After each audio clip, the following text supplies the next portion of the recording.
Assalamualaikum warahmatullahi wabarakatuh. Bismillahirrahmanirrahim. Alhamdulillahi rabbil alamin. Asyhadu an la ilaha illallah wahdahu la syarika lah wa asyhadu anna sayyidana Muhammadan abduhu wa rasuluhu la nabiyya ba'dah. Allahumma salli ala sayyidina Muhammadin al-Fatihi lima ughliqa wal khatimi lima sabaq nasiril haqqi bil haqqi wal hadi ila siratikal mustaqim wa ala alihi haqqa qadrihi wa miqdarihi al-azim. Subhanaka la ilma lana illa ma 'allamtana innaka antal alimul hakim. ربنا افتح بيننا وبين قومنا بالحق وأنت خير الفاتحين. اللهم نور قلوبنا بنور هدايتك كما نورت الأرض بنور شمسك أبدا أبدا برحمتك يا أرحم الراحمين. اللهم ارزقنا فهم النبيين وحفظ المرسلين وإلهام الملائكة المقربين. ربي زدنا علما نافعا وارزقنا فهما. اللهم فقهنا في الدين وعلمنا التأويل. اللهم اهد قومنا وأهلنا وذريتنا وتلامذنا ومريدنا وأتباعنا وأحبابنا ومن دعانا بالخيرات ومن نصر دعوتنا ومعيشتنا وجيراننا وسلطاننا وأمراءنا ورعياتنا ومن رآنا ومن سمع كلامنا بهداك حتى اتبعونا في عقيدة أهل السنة والجماعة وجلسونا استقامة ومحبة وخدمة في جمعية نهضة العلماء. يا جبار يا قهار يا ذا البطش الشديد خذ حقنا وحق المسلمين ممن ظلمنا والمسلمين وتعدى علينا وعلى نهضة العلماء وعلى جمعيتنا ومشايخنا وعلى المسلمين. اللهم ارحم أمة سيدنا محمد. اللهم اجبر أمة سيدنا محمد. اللهم فرج أمة سيدنا محمد. اللهم قوي أمة سيدنا محمد. اللهم اجمع أمة سيدنا محمد. اللهم أصلح أمة سيدنا محمد. اللهم اغفر لأمة سيدنا محمد. اللهم بارك أمة سيدنا محمد. اللهم استر عيوب أمة سيدنا محمد صلى الله عليه وسلم يا رب العالمين. اللهم أرنا الحق حقا وارزقنا اتباعه وأرنا الباطل باطلا وارزقنا اجتنابه. اللهم رب اشرح لنا صدورنا ويسر لنا أمورنا واحلل عقدة من ألسنتنا يفقه أقوالنا واجعلنا وزيرا من أهلنا وأتباعنا وسلطاننا وأوليائك وعلمائك برحمتك يا أرحم الراحمين. اللهم سلم أمة سيدنا محمد في إندونيسيا. اللهم بارك بلادنا إندونيسيا فاجعل بلدنا إندونيسيا بلادا مطمئنة مرحوما مباركا يا الله. اللهم أهلك الذين مكروا في إندونيسيا. اللهم أهلك الذين مكروا في إندونيسيا. أهلك الذين مكروا في إندونيسيا وشتت شملهم وفرق جمعهم وقلب تدبيرهم وأبدل أحوالهم وخرب بنيانهم وقصر أعمارهم وزلزل أقدامهم وقرب آجالهم وسقهم بأبدانهم وخذهم أخذا عزيزا مقتدرا يا أرحم الراحمين. اللهم انصر جمعية نهضة العلماء. اللهم انصر علماءنا من النهضيين والنهضيات. اللهم يا الله يا ربنا انصرنا وانصرهم نصرا عزيزا وافتح لنا وافتح لهم فتحا مبينا واخذل أعداءنا وأعداءهم خذلانا كبيرا خذلانا كبيرا خذلانا كبيرا فدمرناهم تدميرا وارحمنا يا الله برحمتك يا أرحم الراحمين والحمد لله رب العالمين. Yang saya hormati segenap para ulama, para muallim wal muallimah, segenap para guru, para habaib yang dirahmati Allah Subhanahu wa taala. Yang kami muliakan, yang kami cintai, segenap pengurus Nahdlatul Ulama, Ansor, Muslimat NU, Fatayat NU, Banser NU, IPP NU, IPNU dan segenap Banom Nahdlatul Ulama, semoga Allah Subhanahu wa taala tetap meneguhkan kita semua dalam akidah ahli sunnah wal jamaah al haqiqiyah, walaysa min ahli sunnati lakin min ahlil fitnah wal bid'ah wal gagabah. Ono bae wal gagabah. Semoga kita tetapkan dalam akidah Ahlussunnah wal Jamaah yang hakiki, bukan orang yang cuma ngaku Ahlussunnah wal Jamaah tapi ahlul fitnah, ahli menebarkan istilah bid'ah, tuduhan bid'ah dan fitnah dan gagabah. Apa itu gagabah? Sembrono, sembarangan, apa-apa syirik, apa-apa syirik, begitu ya. Ya, sekarang juga difitnah lagi NU, fitnah kafir, apa kafir, begitu. Makanya jangan aneh ya. Tadi kata Pak Yai, berikan semangat supaya enggak cengengan. Nih, sedikit cerita. Ada orang non muslim di Indonesia, mereka protes sama kita orang nih. Mereka cerita, ngeluh, mereka curhat. Ada orang-orang non muslim di Indonesia yang curhat. Kenapa sih orang-orang muslim tuh kalau ke kita nyebutnya kafir, begitu. Kita tuh disebut kafir saja. Kami tuh sedih perasaan. Kami ini kan, kita ini bersatu dalam ukhuwah watoniyah, persatuan dalam satu bangsa. Kenapa sih kita tuh selalu saja orang-orang muslim sebut kafir? Kita tuh sakit hati. Kita jawab akhirnya, wahai saudara sebangsaku, wahai tetanggaku, masih mending Anda disebut kafir. Nah, kita lengkap sudah. Kita ini santri, dari kecil nyantri sampai gede kita kemudian jadi muallim, pengajar bagi umat. Bukan cuma label kafir yang kita terima, yang ulama NU terima, lengkap. PKI, liberal, Syiah, apa lagi? Cebong, ahlul bid'ah, ahlul syirki, halal harta dan darahnya. Kita nih muslim dari lahir, mesantren dari kecil, minimal kita nih belasan tahun mesantren. Kalau di NU, kalau mau jadi ulama NU nggak cukup 8 tahun mesantren. 8 tahun pesantren itu baru lulus masak nasi liwet, nggak ngerak, nggak ada intipnya. Nah, itu 8 tahun baru lulus bisa masak nasi liwet tanpa kerak. Lah nyong bisa lah gitu. Priben carane? Oh ya rahasia.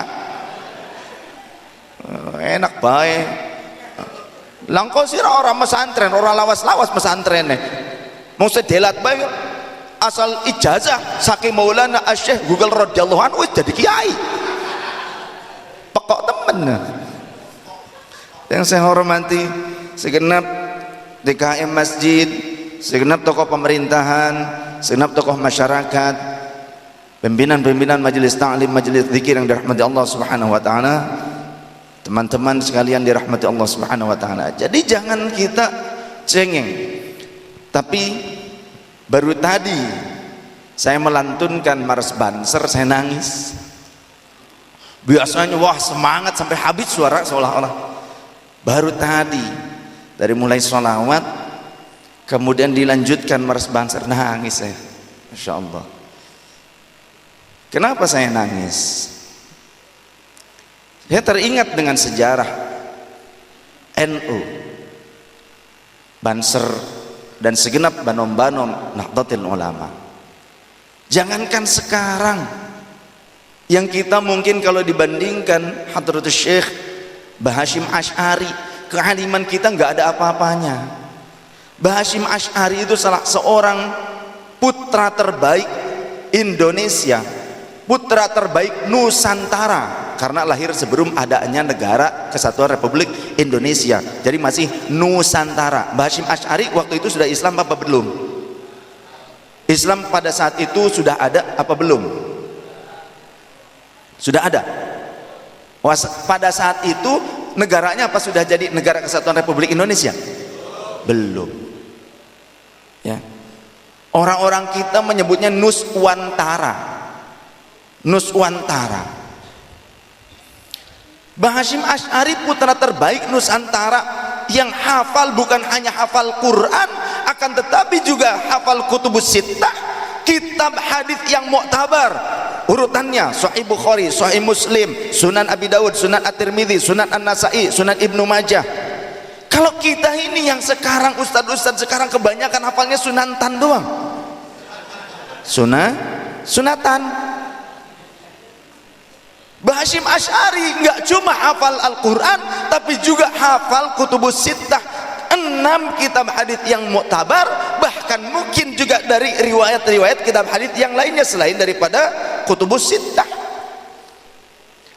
Jadi alimnya nggak kekira, sanad ilmunya nyambung sampai Rasul sallallahu alaihi wasallam. Lah kalau kita kebanyakan zaman sekarang, yang sekarang nih, jangankan yang sekarang hidup, yang sekarang sudah mati saja, kalau ditanya nanti sama malaikat, waman syaikhuka, siapa gurumu? Syaikhi Maulana Asy-Syaikh Google radhiyallahu anhu hafizahullah, ya Allah yarham.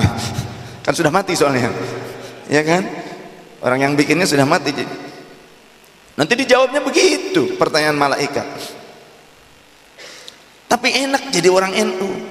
Kenapa? Selalu dikasih bocoran. Maksudnya bagaimana? Lah orang NU kan ditalkin, betul tidak? Orang NU kalau mati itu ditalkin. Ada riwayat, ada dirawat. Ya iya benar. Ada bocoran.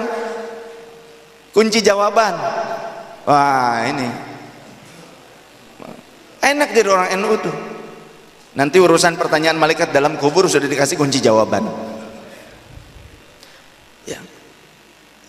Rasul sallallahu alaihi wasallam beliau pernah berkata kepada para sahabat, jika idza dafantum, jika kalian telah menguburkan salah seorang di antara kalian, ahadakum, maka selayaknya ada salah seorang di antara kalian yang berdiri, faqum ahadukum, salah seorang di antara kalian maka berdirilah di mana? Di bagian ra'sa qabri akhihi, di bagian kepala kubur saudaranya yang telah dikuburkan tersebut.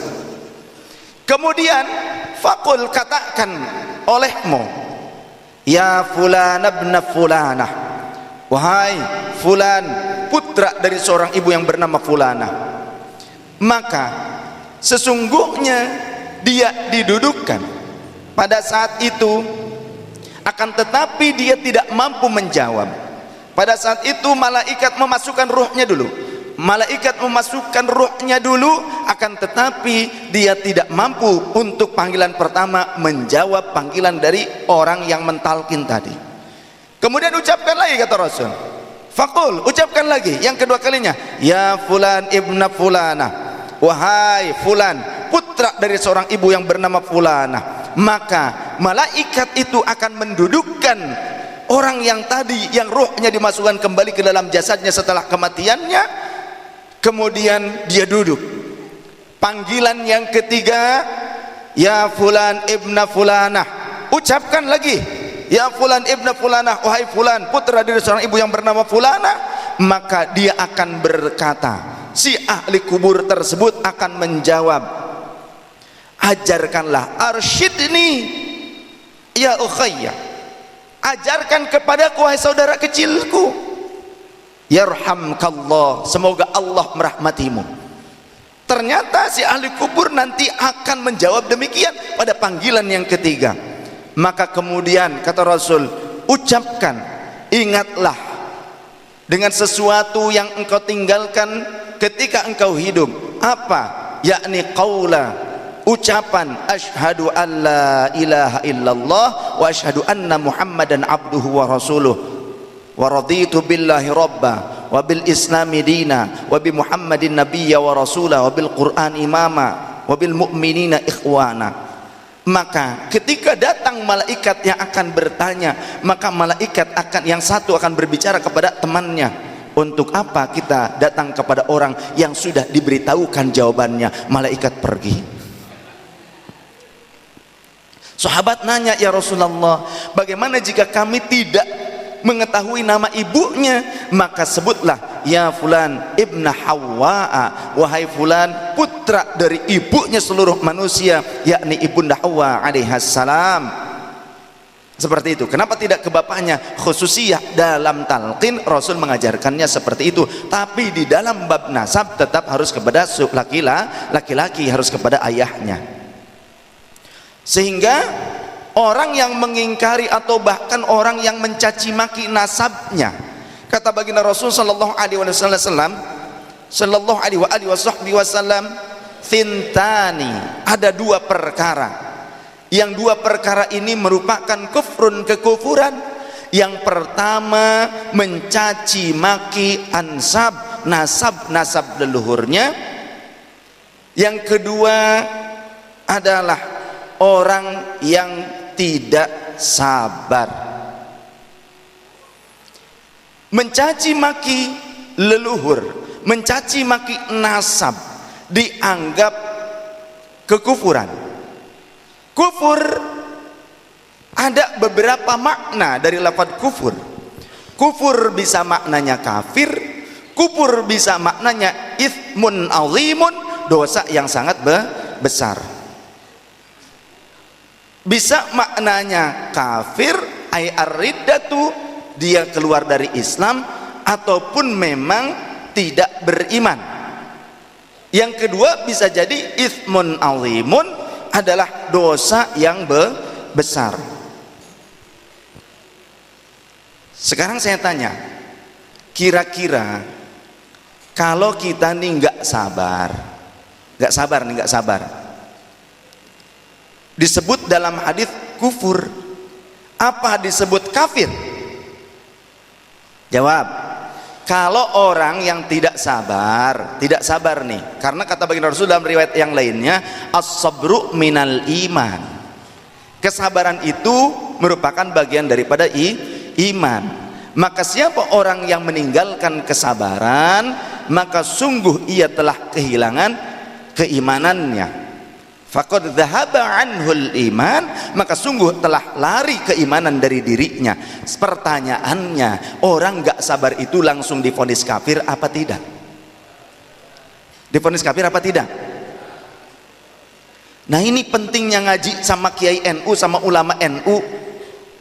Kenapa? Kalau di NU tuh ngaji itu dari akar kata, perubahan kata dipelajari, tasrifan, nasoro yang suruh nasron fahuwa nasr, dan selanjutnya ya, ada thulasi mujarrad, ada thulasi mazid, ada rubai mujarrad, rubai mazid, ada khumasi, ada mabni, dipelajari.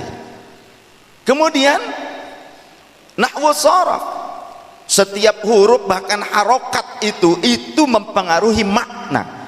Tidak hanya itu, karena kalau kita mempelajari cuma nahwu dan sorofnya saja, mungkin kita hanya memahami makna secara tekstual, letterlek saja. Maka di pesantren-pesantren NU juga diajarkan bagaimana mempelajari ilmu balaghah, ilmu sastra bahasa, sehingga siyaqul kalam menentukan arti daripada tujuan atau substansi kalimat. Wajahmu bagaikan rembulan. Wanita kalau disebut seperti itu oleh laki-laki langsung tersipu malu, bukan tersapu. Kalau tersapu pakai sapu guaplok gitu, beda. Ini tersipu malu. Wajahmu bagaikan rembulan. Oh, wanita senang kalau dibegitukan. Coba bikin puisi Anda sama pacar atau sama istri gitu. Wajahmu bagaikan rembulan. Oh, langsung ayah. Begitu. Langsung peluk ayah. Begitu. Padahal blow on tuh cewek, dia pikir rembulan bagus apa? Coba sana, naik ke bulan ke sana, lihat gimana, jeglong. Tapi cewek seneng aja disebut, engkau wajahmu bagaikan rembulan, begitu. Dia pikir indah begitu. Ya. Nah, jadi kita harus belajar ilmu bahasa, ilmu sastra. Bahkan ilmu bahasa, ilmu balaghah itu mengandung sihir, seolah-olah menjadi sihir bagi orang yang mendengarnya. Bagaimana tidak? Ulama-ulama NU termasuk Kiai Haji Said Aqil Siraj hafal kalam-kalam syair Arab, syair masa lampau sampai syair kontemporer. Wah, dari mulai syair-syair bab sorof, bab nahwu, syair-syair hikmah, syair-syair masalah apa sampai Laila Majnun apa. Begitu kan? Karena apa? Kecerdasan para ulama NU bukan hanya memahami konteks dalil secara tekstual saja, tapi di NU dipelajari sejak kecil untuk memahami selain makna tekstual namun juga makna secara substansial. Tujuannya, maknanya. Bahkan ada kalau bahasanya ternyata bahasa prosa, bahasa-bahasa prosa Al-Quran, Sunnah Rasul itu banyak mengandung bahasa prosa. Syair-syair, kalam-kalam para ulama hukama itu banyak mengandung bahasa-bahasa prosa yang membutuhkan pemahaman tentang nilai-nilai filosofi dari bahasa tersebut. Maka di pesantren NU dipelajari ilmu mantiq, pakai qaf, mantiq kan begitu, qolah. Jadi enggak cuma mempelajari tekstual. Qalqalah itu ilmu apa? Membahas qalqalah ilmu apa? Tajwid. Tajwid ada enggak zaman Rasulullah pelajarannya? Tentang konsep aturan-aturan tajwidiyah, tapi secara konsep ilmiahnya ada enggak zaman Rasulullah? Nun mati atau tanwin bertemu dengan qaf. Min qablikum, min qablikum. Apa itu hukumnya? Apa hukumnya? Ikhfa. Apa? Ikhfa enggak cukup ikhfa. Ada ikhfa itu ikhfa aqrab, ada ikhfa ab'ad, ada ikhfa awsat, ada ikhfa syafawi, ada ikhfa khususi. Mana ikhfa khususi? Nun mati atau tanwin bertemu dengan fa, walaupun masuk ke dalam kategori awsat, tapi ini ikhfa khususi. Pelafalannya bagaimana? Seperti melafalkan huruf mim, akan tetapi agak bolong.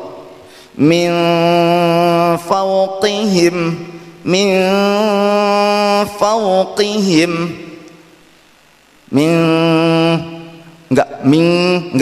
enggak, tapi min fawqihim.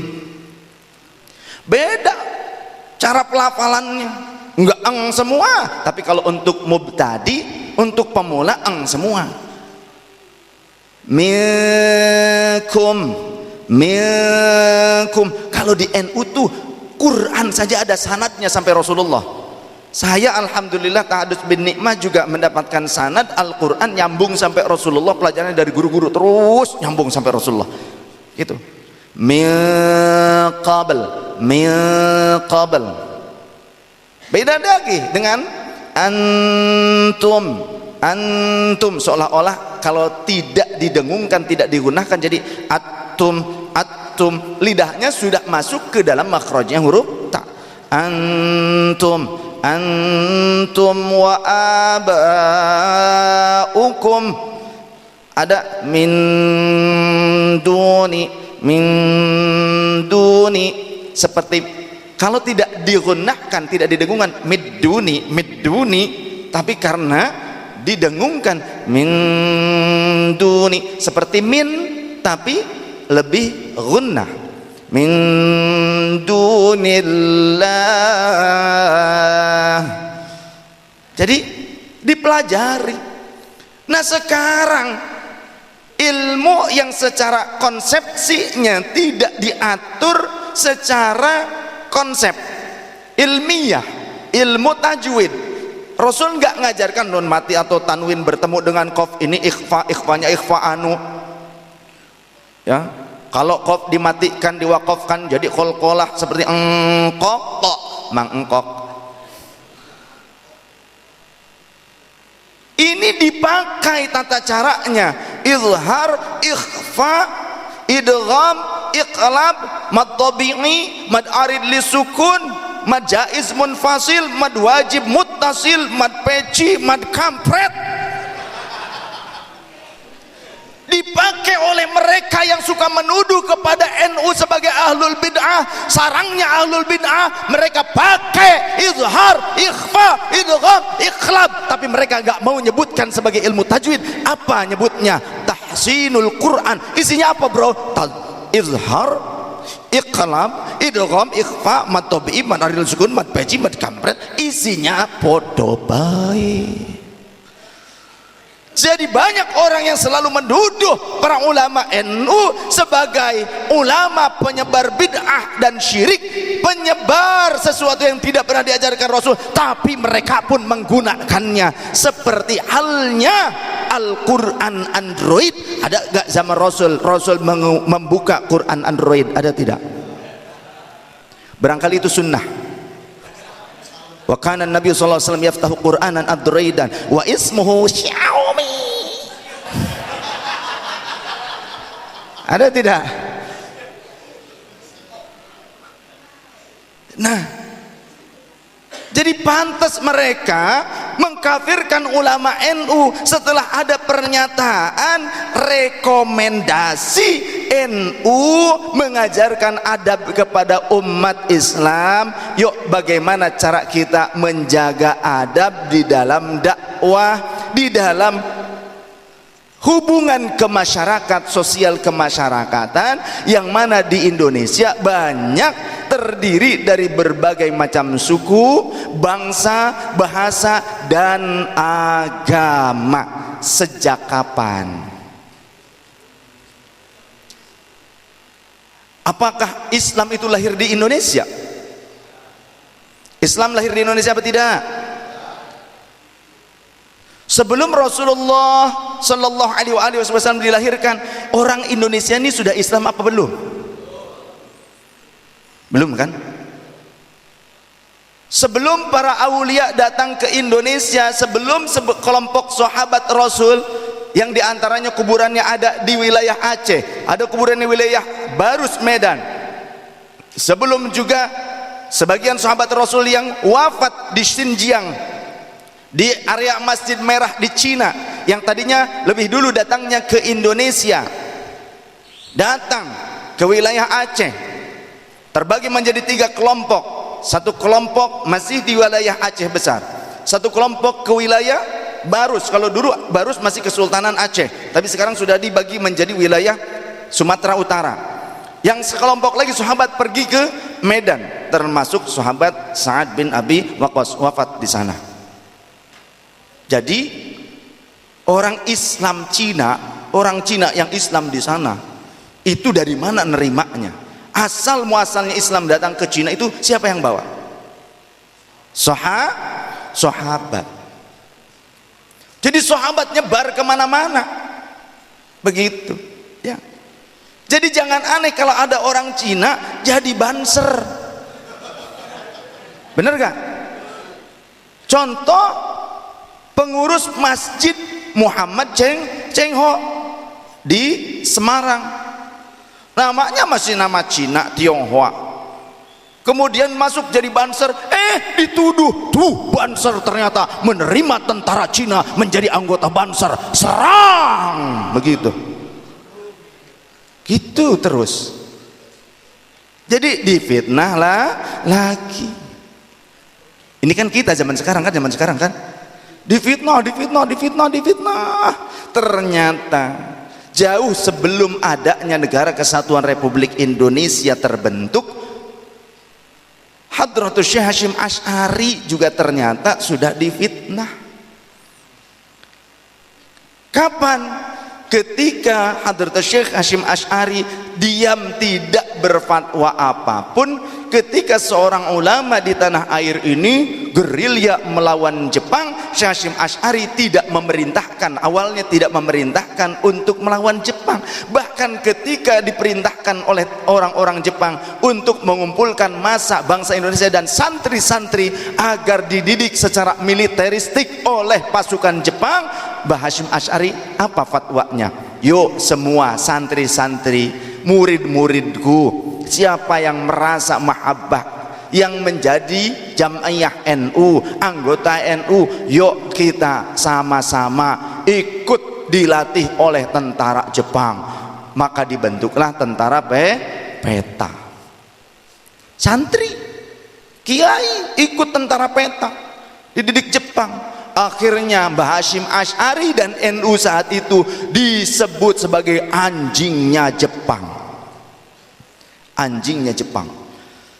Jadi kita ini ulama NU tuh lengkap, disebut PKI lah, disebut liberal lah, kafir lah, komunis lah, anjing lah, apa namanya, sudah lengkap. Jadi tadi jawaban kepada teman-teman non muslim, ya, saudara sebangsa setanah air yang non muslim, saya hidup bertetangga dengan non muslim. Tembok saya bagi-bagian tembok dengan Om Joko biasa saja. Waktu saya pengajian masih di rumah, belum punya majelis di rumah, jamaah sudah meluber ke jalan. Kata Pak Lurah, blokir aja jalanan, kan pasang layar, pasang sound system. Beliau ngamparin terpal. Tetangga saya orang non muslim ngamparin terpal. Saya nggak bilang begini, terima kasih wahai kafir, saya nggak begitu. Kira-kira kalau saya, walaupun bahasanya bilang terima kasih begitu, terima kasih wahai kafir, begitu, kira-kira apa yang dilakukan oleh tetangga saya? Lempar sendal kayaknya. Pak, gitu. Udah dibantuin nyebut kafir lagi, begitu. Salah lagi, ya kan? Dibela oleh orang-orang ini, tapi kan kita tidak bisa meraih hati orang lain untuk menunjukkan Islam itu ramah, Islam itu rahmatan lil alamin. Bukan kita berarti menafikan surah Al-Kafirun ingin diganti menjadi surah non-muslimin. Itu pekok lagi itu orang yang memfitnah gitu. Gak ada rekomendasi. Jadi dalam Bahsul Masail NU itu bukan satu orang yang ngumpul, tapi banyak orang dari kalangan ulama yang alim, yang punya pesantren, pengurus pondok pesantren, yang dari kecil di pesantren mondok sampai jadi kiai, sampai ada juga yang kuliah di Al-Azhar, ada yang kuliah di Irak, ada yang kuliah di Tunisia, ada yang kuliah di Maroko. Mereka pulang ke Indonesia menjadi pengajar di pondok pesantren, kemudian masuk ke dalam tubuh NU di jajaran pengurus NU, masuk ke tim LBM NU, lembaga Bahsul Masail NU. Ngumpul di situ bukan satu orang pekok, bukan, tapi ngumpulnya orang-orang alim. Yang dibahas apa? Hal-hal yang kontemporer yang belum ada pemahaman secara atau apa namanya tuh hukum secara qat'iynya, ingin dicari solusi hukumnya bagaimana. Di antaranya tentang itu rekomendasi, bukan pernyataan mutlak. Rekomendasi untuk apa? Untuk bidang sosial kemasyarakatan atau di dalam hal ukhuwah watoniyah, kebangsaan. Karena Indonesia ini adalah bangsa berbangsa-bangsa, negara kebangsaan yang isinya kita tahu menjadi negara kesatuan Republik Indonesia. Bukan hanya umat Islam saja yang berjuang, tapi juga ada orang-orang non muslim yang ikut membangun serta bangsa dan negara ini. Mereka punya hak hidup yang layak juga, saling menghormati di antara kita, untuk kita hormati sebagai manusia, sebagai warga negara. Secara hukum NU tidak pernah merekomendasikan merubah kata kafir di dalam Al-Quran dan Sunnah. Secara di dalam kitab i'tiqad NU tidak pernah akan merubah kata kafir dalam bab i'tiqad. Bagi orang yang tidak Islam, bagi orang yang menolak Islam, tidak akan merubah itu. Tapi NU bukan hanya organisasi yang mengurus agama, tapi NU juga organisasi yang mengurus bangsa dan negara. Bahkan lebih luas lagi, NU punya andil untuk membentuk masyarakat muslim dunia. Mana buktinya? NU punya cabang-cabang internasional lebih daripada sekian puluh negara di luar negeri. Bahkan ada negara-negara Islam yang hancur lebur, negaranya Islam, banyak ulama di sana yang orang Indonesia juga belajar ke sana, kemudian hukumnya Islam. Contoh Afghanistan, mereka walaupun Islam, agamanya Islam, pemimpinnya Islam, tempat para ulama pengarang kitab-kitab fikih atau yang lain sebagainya, tapi luluh lantak. Karena apa?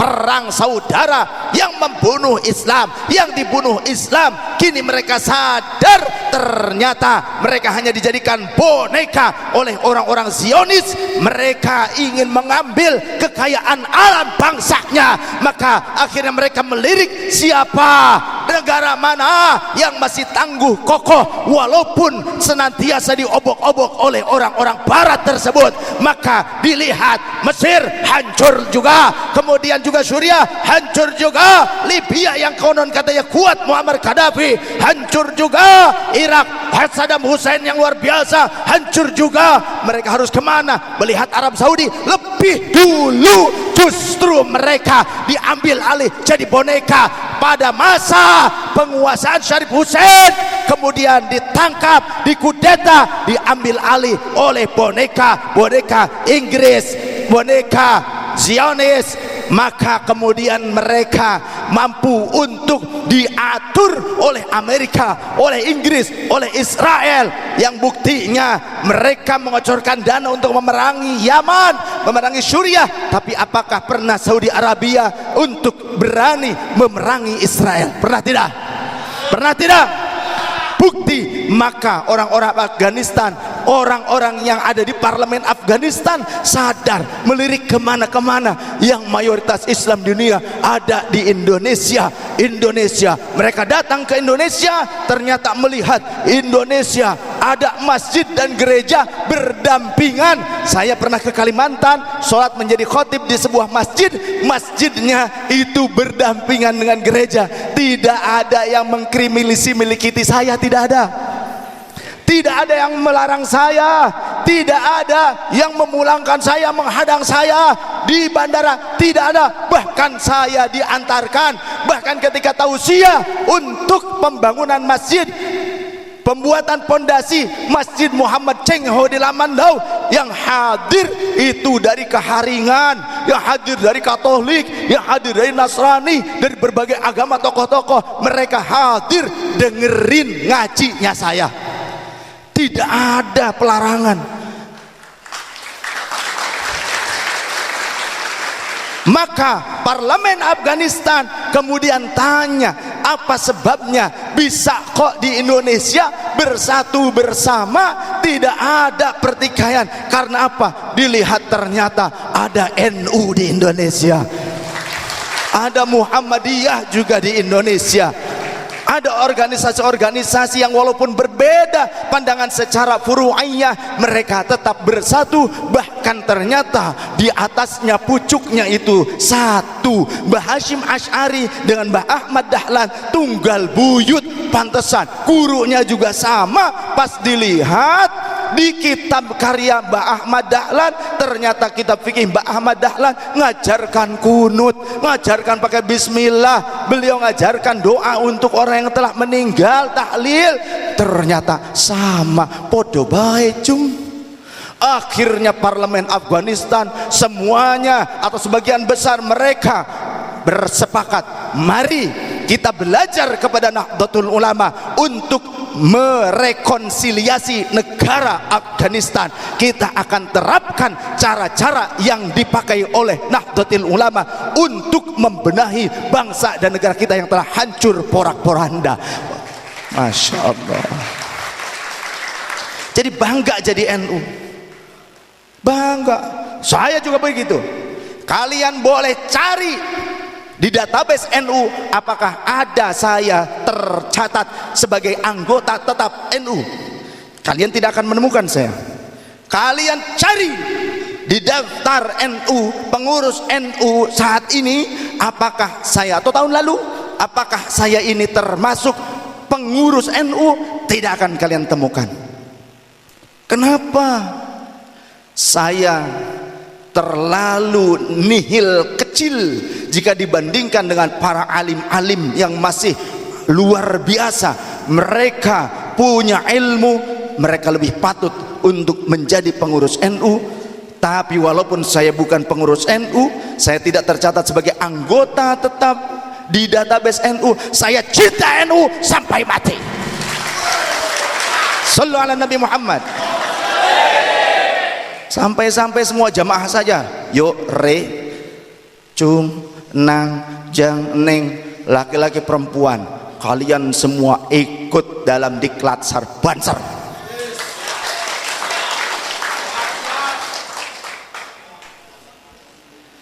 Zaman PKI,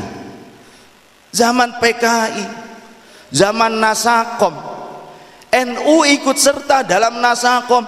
Difitnah maning, difitnah lagi. NU adalah organisasi Islam komunis, kata mereka, bukan Islam yang tulen. NU ikut menjadi komunis karena mendukung Nasakom. Difitnah NU jadi PKI. Bukan zaman sekarang menghadapi Pilpres tahun 2019, bukan, tapi sudah zaman dulu NU difitnah jadi PKI. Tadi anjing Jepang, kemudian jadi PKI. NU anjing Jepang, NU PKI, difitnahnya begitu kan. Ternyata siapa yang lebih intens untuk menghalau pemberontakan PKI? Siapa? Banser, NU. Siapa yang paling banyak menjadi target pembinasaan oleh PKI? Siapa? Ulama NU. Keluarga saya ada di daftar calon eksekusi yang akan dilakukan oleh orang-orang PKI pada saat penghabisan PKI. Ternyata tetangga sendiri pas didedel kasurnya set atau bantalnya ada gulungan kertas atau kain nama-nama calon mati.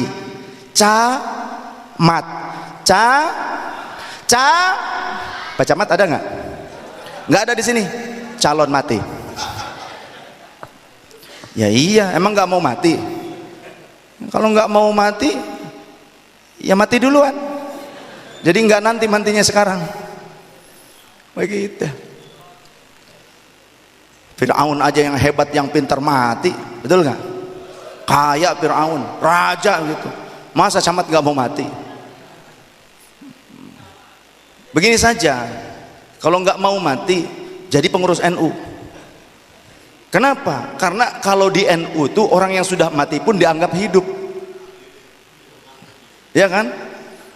Orang barusan mati dikuburin di NU mah dibilangin, wahai Pak Camat Adi Nyoto bin Anu, contoh seperti itu. Wahai Agus bin Anu, orang sudah mati kok dipanggil-panggil begitu kan? Nah itu kan di NU ditalkin.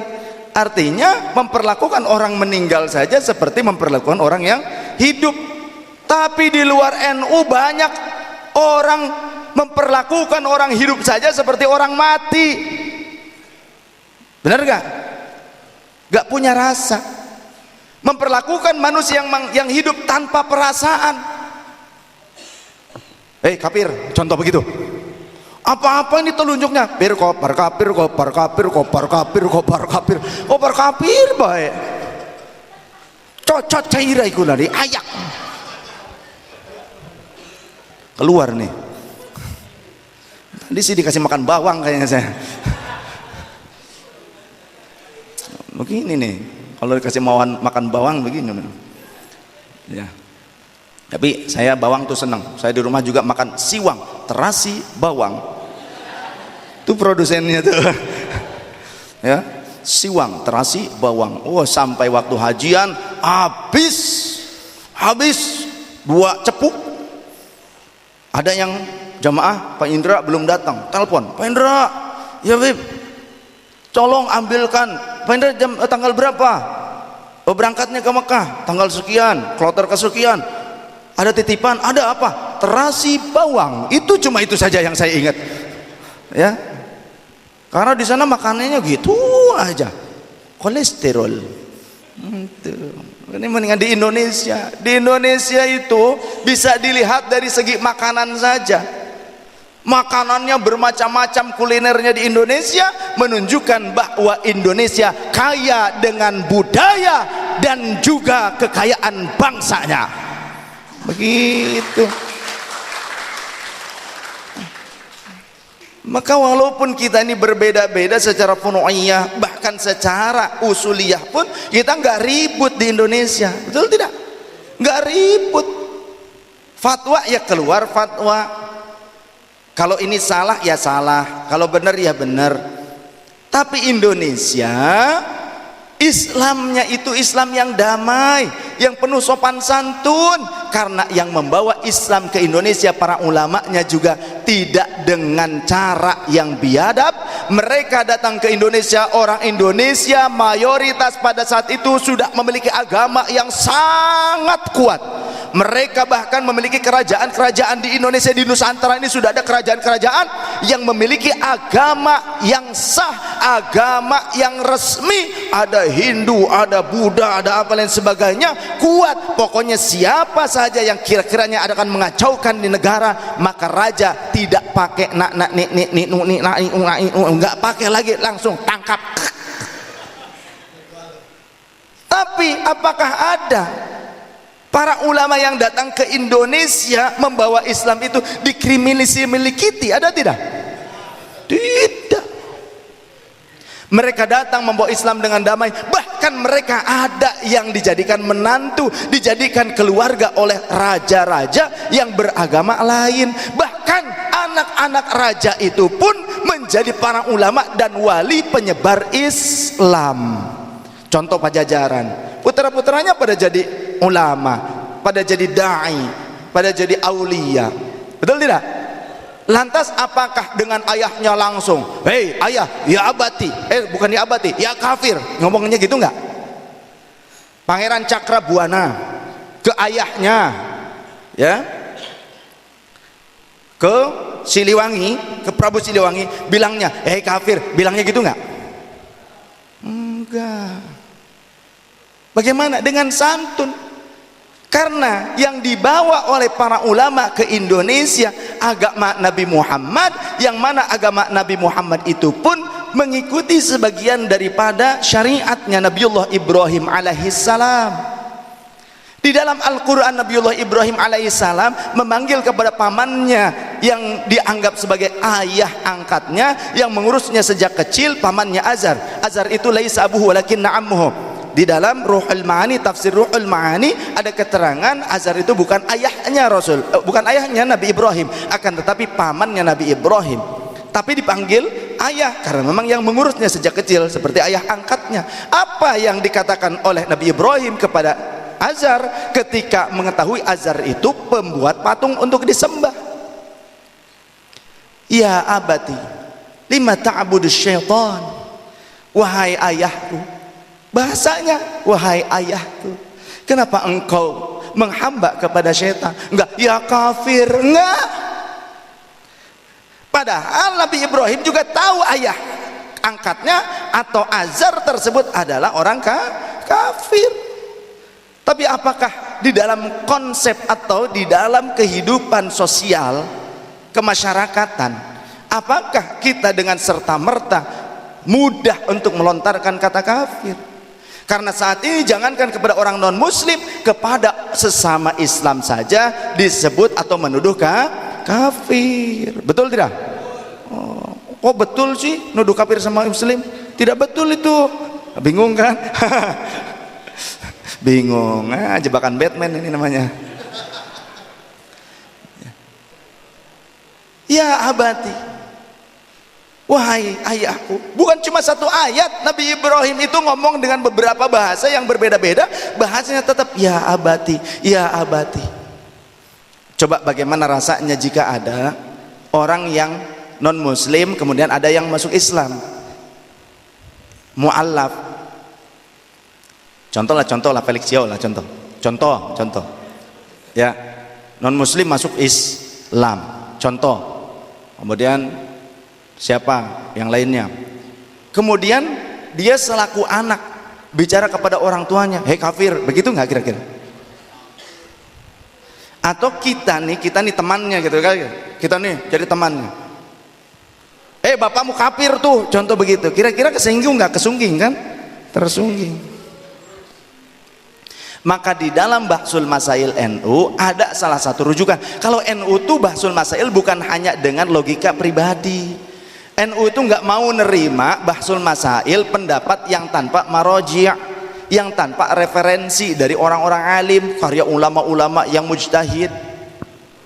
Mujtahid itu ada mujtahid mutlak, mujtahid tarjih, mujtahid fatwa, ada. Jadi berbeda ya klasifikasinya. Nah, ada salah satu maroji'anya, kitabnya Al-Qunyah namanya, di dalam Bahsul Masail tersebut, yang dimana di dalam kitab Al-Qunyah itu diambil ibarahnya, diambil ada konteks, ada kalimat yang menjelaskan siapa orang yang mengucapkan ya kafiru man qala lil yahudi, siapa orang yang mengucapkan kepada Yahudi awil nasara awil majus, kepada Nasara atau Majusi, ya kafir, dengan kalimat ya kafir, yang ternyata itu akan menyakitkan orang yang mendengarnya tersebut, maka falahu ithmun, dia dianggap melakukan kesalahan, maka dia akan mendapatkan takzir, dia akan mendapatkan konsekuensinya untuk menerima minimal teguran, kemudian juga akan kena hukuman ya. Nah, ini menurut kitab, salah satu kitab fikih yang dimajukan, yang dibawa sebagai salah satu maraji' di dalam Bahsul Masail. Maka di NU itu kitabnya nggak satu, kitabnya banyak sekali, ribuan. Maka Buya Hamka dulu ketika awal-awal pulang dari Makkah, beliau sering menyalahkan ini itu lain sebagainya, tapi Buya Hamka itu nggak cukup dengan ilmu yang didapatkan di Makkah, beliau pulang ke Indonesia belajar lagi dengan para ulama di Indonesia, yang ulama di Indonesia juga tetap ilmunya dari sana juga. Tahu Buya Hamka karena di sana juga, di Makkah, di Madinah, di Masjidil Haram, di Masjid Nabawi, banyak ulama Indonesia yang menjadi pengajar, termasuk kakek buyut saya, ayah dari kakek saya, Said Ahmad Zakaria, itu salah satu guru daripada Syekh Yasin Al-Fadani. Di dalam sahabatnya Syekh Yasin Al-Fadani ada Sayyid Ahmad Zakaria. Ternyata saya berbincang dengan Kiai Haji Abdi Kurnia Johan, beliau berguru kepada salah satu murid dari Syekh Yasin Al-Fadani ya, Buya Sofwan di Jakarta yang masih hidup. Ternyata ketika membaca dan mempelajari, sering talaki. Kemarin belum lama ngisi di kompleks saya, Kiai Abdi Kurnia Johan, beliau bilang, nah itu saya pernah dengar Said Ahmad Zakaria ketika membaca sahabatnya Syekh Yasin Al-Fadani, Kiai Sofyan itu menyebut nama itu.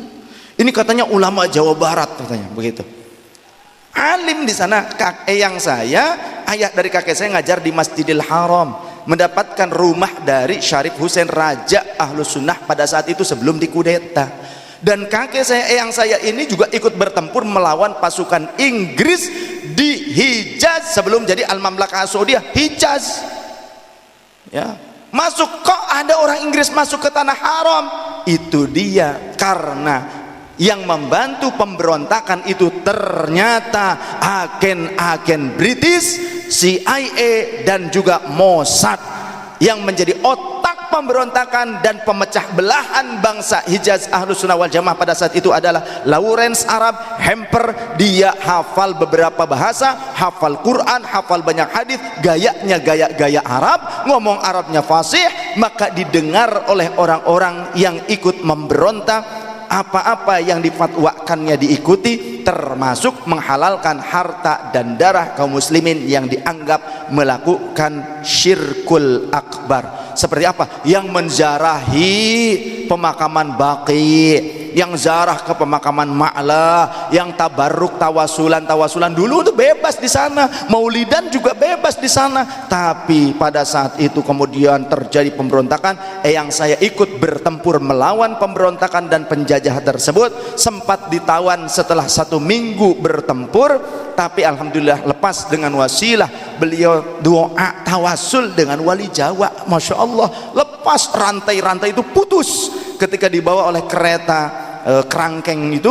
Ya, beberapa orang beliau bertawasul dengan wali Jawa, rantai-rantai yang membelenggu tubuhnya pada saat lelah luar biasa. Seminggu bertempur terus, sampai sholat pun kadang sholat lisyiddatil khauf, ya nggak makan, sulit untuk mencari makan karena menghadapi para pemberontak tersebut. Sempat tertangkap pasukan Inggris, tapi alhamdulillah lepas, pulang ke Indonesia, wafat di Indonesia. Jadi kenapa itu terjadi? Karena orang-orang asing, orang-orang British, orang Amerika, orang Israel menginginkan agar kekuatan Islam lumpuh. Pada saat itu mereka berupaya untuk melumpuhkan Kesultanan Turki Utsmani. Berhasil tidak? Berhasil menguasai Hijaz. Syarif Hussein ditangkap, dibuang ke suatu lembah yang sekarang menjadi negara Yordania. Ketika mereka sudah menguasai Hijaz, diganti jadi kerajaan keluarga Al-Mamlakah As-Saudiyah, negara kerajaan keluarga Ibnu Saud. Yang pertama kali Muhammad bin Saud, dia tidak berhasil melakukan kudeta, sehingga di Mesir ditangkap, beliau lari ke Mesir ditangkap, kemudian dibawa ke Riyadh, maka dihukum gantung di Riyadh. Tapi cucunya Abdul Aziz bin Saud akhirnya berhasil dengan bantuan Israiliyah. Dengan siapa bekerja samanya? Israel. Apakah bekerja sama dengan Indonesia untuk melakukan kudeta? Kan orang Indonesia sudah banyak yang jadi ulama di sana. Syekh Nawawi Al-Bantani, Syekh Ahmad Khatib bin Abdul Ghaffar Asy-Syambas, Syekh Arsyad Al-Banjari, banyak yang jadi ulama di Timur Tengah, di Masjidil Haram, Masjid Nabawi. Selain eyang saya banyak. Apakah meminta bantuan Indonesia untuk mengambil kekuasaan? Tidak. Bahkan ketika mereka sudah berkuasa di sana, dihancurkan kubah-kubah yang menaungi makam keluarga Rasul yang ada di Baqi, di Ma'la, kemudian juga ada di pelataran Uhud, dihancurkan. Tadinya ada tempat bernaung untuk para penziarah, dihancurkan. Termasuk ada upaya untuk pembongkaran paksa makam Rasulullah SAW, dipindahkan dari dalam Masjid Nabawi, karena menurut mereka orang-orang Salafi Wahabi, sholat di belakang kubur Nabi SAW tidak sah semuanya dan kufur hukumnya. Jadi yang tidak kufur, yang sah sholatnya cuma 5 saf doang bagian depan, bagian gitu kan, atau bagian pinggir tuh yang di raudhah, yang di pinggirannya. Kalau di belakang sini semuanya berarti menghadap kubur Rasul, semuanya kafir kabeh menurut mereka. Maka mereka berupaya untuk membongkar paksa makbar Rasul, mau dikeluarkan, dipindahkan ke Baqi tadinya. Dari berbagai negeri para ulama protes ke pemerintah hasil kudeta pada saat itu, tidak ditanggapi. Akhirnya Mbah Hasyim Asy'ari NU pada saat itu baru terbentuk, sudah terbentuk dan baru memang terbentuknya ya, belum lama. Akhirnya mengutus komite Hijaz, datang sekitar 9 orang datang ke sana menyatakan protes keras. Begitu, nggak pakai demo. Oh, enggak, NU mah elegan. Bener nggak? NU pakai demo apa enggak? Enggak, NU tuh demonya langsung saja Gusti Allah. Kita NU mah ahli hizib. Begitu, karena NU belajar pada hadis ta'arraf firraha ya'rifka fisyiddah. Kenali Allah pada waktu engkau sedang dalam kondisi berkecukupan, kondisi yang enak, maka Allah akan senantiasa mengenalmu pada saat engkau sedang membutuhkan. maka di NU diajarkan terus menerus wiridan. NU punya ahlu thariqah yang secara stimulan wiridannya diamalkan setiap ba'da sholat dan waktu-waktu yang lainnya. Bahkan ketika bekerja pun wiridannya itu Masya Allah diamalkan terus. Majlis-majlis wirid, majlis zikir, majlis thariqah ada di NU. NU faham dengan hadis Rasul sallallahu alaihi wasallam yang menyatakan tentang hadis qudsi, ana ma'abdi idza dzakarani, aku akan senantiasa menaungi hambaku selama ia mengingatku. Maka NU mengajarkan wiridan bukan cuma ba'da salat saja, NU mengajarkan wiridan di setiap saat. Allah Allah Allah Allah. Orang Wahabi bilang wiridan Allah Allah la faidalah, tidak berfaedah. Apa itu? Itu wiridan kaum zindik katanya begitu. Maka mereka berarti mendustakan hadis Rasul dalam Sahih Muslim, la taqumus sa'atu hatta la yabqa ala wajhil ardi may yaqulu Allahu Allah. Kiamat saja tidak berani datang selama masih ada di muka bumi ini orang yang selalu berzikir Allah Allah Allah Allah Allah Allah Allah Allah Allah. Begitu, ini namanya zikir ismudzat. Ada lagi nafyu isbat, la ilaha, nafyunya isbatnya illallah. Dua wiridan ini, zikiran ini, kalimat thayyibah ini adalah zikir utamanya ahlut thariqah. Ada nafyu isbat la ilaha illallah, ada ismudzat Allah Allah Allah. Bahkan Sayyidina Ali karamallahu wajah pernah ditanya oleh tabi'in, kapan Al-Mahdi muncul? Kata Sayyidina Ali, maneh nanya ke orang tentang Al-Mahdinya gitu. Rumi enggak orang sini? Nyaho kan? Apalah tuh diajar. Kan sim kuring ge baheula mondok di Jawa, kuring diajar bahasa Jawa. Tapi ayeuna kuring aya di Karawang eta orang-orang ieu teh, orang-orang Brebes, orang Tegal, orang Pemalang, Pekalongan datang neangan duit di Karawang. Ari ngobrol jeung sim kuring kudu basa inggih kula punika niki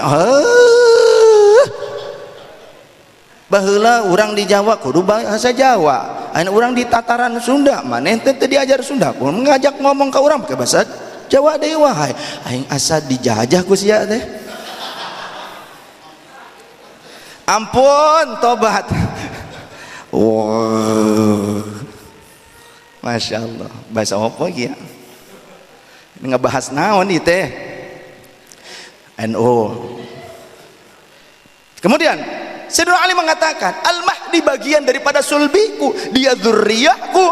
Dia akan muncul di akhir masa, di mana orang yang mengucapkan Allahu Allah qutila akan dibunuh. Oh, ternyata orang-orang yang berzikir Allahu Allah itu tidak disukai oleh siapa? Oleh ad-dajjal jalah, dajjal kecil atau pengikut Dajjal. Walaupun gayanya gaya ulama, tapi mereka tidak senang dengan ahlut thariqah. Di antaranya jam'iyah ahlut thariqah al-mu'tabarah an-nahdiyah. Di NU punya banom namanya jam'iyah ahlut thariqah yang senang zikir Allahu Allah. Mereka sangat membenci, bahkan mengatakan zindik. Maka berarti mereka yang membenci ahlut thariqah, ulama-ulama NU, mereka itu orang yang ingin segera untuk terjadi kiamat. Sifat siapa ini? Orang-orang Yahudi sangat menginginkan segera terjadi kiamat, karena mereka tinggal satu yang belum terbukti dari apa yang dikatakan oleh Rasulullah SAW, di antaranya kemunculan Dajjal dan Al-Mahdi.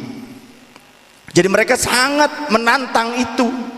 Mereka itu sangat menantang, bener gak sih begitu? Karena beberapa hal yang disampaikan Rasul, ada danau di sana di Tiberias itu sudah mulai surut.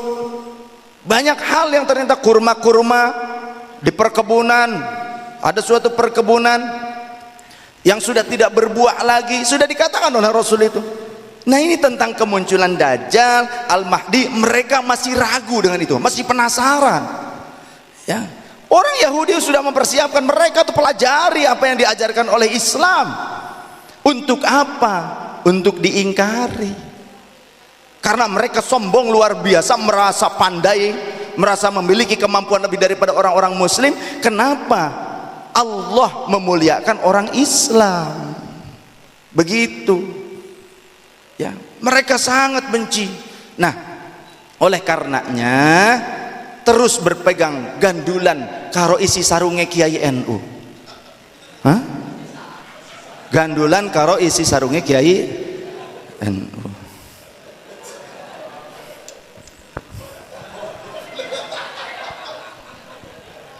Kiai abot si Cung. Si sarung Kiai NU gandulan. Apa?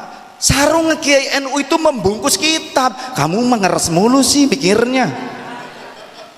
Saya ingat kalau guru-guru kita tuh mereka sangat memuliakan kitab ilmu, kitab fikih, kitab hadis dibungkus pakai sarung di lamping maning jare gurune nyong. Cung, gecekana iku kitab mama. Pun di mak niku sing dibungkus di lamping karo sarung. Oh, makanya kalau ngaji itu sampai selesai. Kalau nggak jadi selesai nanti ya jadi Wahabi nanti. Ya, nggak selesai jadi Wahabi. Makanya di NU itu ngajinya jangan sebentar, lama. Kalau jadi ulama NU itu harus lama ngajinya. Belasan tahun, puluhan tahun, sampai sudah jadi kiai tetap ngaji lagi ke ulama-ulama yang sepuh. Karena ilmu itu harus musalsalah, terus bersilsilah. Jangan asal nantinya pekoh nanti. Itu. Dari mana kamu mengambil marojinya? Oh, dari website Rumaiso atau apa, Rumongso gitu. Aneh-aneh macam-macam gitu. Maka hati-hati. Website As-Sunnah contoh begitu. Ngomong si sunnah isinya mensyirik-syirikan perkara sunnah. La tawassul tabarruk sunnah. Istighosah NU selalu ada kalimat tawasulnya dianggap syirik. Kemarin ini saya baru tadus bin Ni'mah baru pulang nih, pas mau pamitan sama Rasulullah bersama jamaah, hampir ngegambar seorang anak sanawiyah lah gitulah, madrasah di Masjidil Haram, di Masjid Nabawi. Kalau enggak inget ini lagi pamitan tak gampar, kalau di Indonesia digamplang sirang. Tapi ya sabar. Oh, akhirnya hujah saja ngomong itu. Sampai diusir sama mutawif kita. Kebetulan mutawif kita Ustaz Soleh murid dari Said Ahmad Al-Maliki, putra Abu Yasin Muhammad. Ya, jadi bertetangga. Setelah saya adu argumen gitu, akhirnya diusir juga sama mutawif kita. Anak sanawiyah begog. Tahu begog gak? Kokolot begog pisan dah. Oh iya, kalau bahasa sini apa? Begog itu anak kecil tapi sok dewasa gitu. Bedegug ya? Bedegog. Wah, bedegong itulah kamu mah. Bedegong pisan tak budak tuh, untung tuh digamplang ke aing. Untung tuh mau tongkat dengan sumpal kedak. Monyong sia gitu. Ngajedog. Wani aing malah. Dalilut eleh galil, ulah eleh gelut. Banser. Siap begitu, tak jadi banser mah gitu. Enaknya jadi NU tuh gitu, ada dalil terakhir, dalilut aing eleh dalil ulah eleh gelut itu itu ya kan, itu di NU.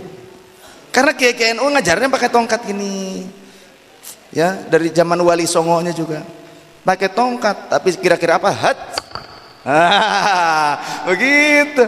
Jadi ternyata ini tuh jadi senjata begitu. Nah, ini diajarkan. Rasulullah juga mengajarkan pakai tongkat. Sayyidina Umar pada pakai tongkat apa-apa. Coba pulang dari sini semuanya pakai tongkat semua ya.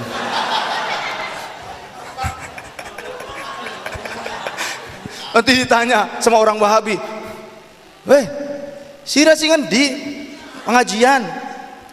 Sinten sing ngajine? Saya Alwi." Lah iki kok pada gawe teken kabeh. Ya wis mengkono nih ajaran kene. Ya itu. Bokatan perang karo sira tinggal notok bae ndase begitu. NU macam-macam sira. Lah di NU itu senjatanya enggak aneh-aneh pakai bom, enggak.